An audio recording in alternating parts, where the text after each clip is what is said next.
उल्का मुकुराजा होता महाथोर, तयाची पत्नी होती सुंदर.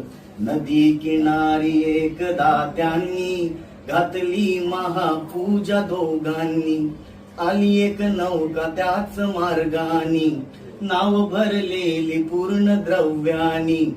होती व्यापारी साधू बाण्याची, रीत पाहण्यास आला पूजनाची. उल्का मुकुत्यास बोल ऐकावे, व्रत नारायणाचे अचरावे. मनोइच्छित फळ मागावे, चरणी श्री हरीच्या लागावे. घरासी आला वाणी परतून, तयाची पत्नी होती शिलवान.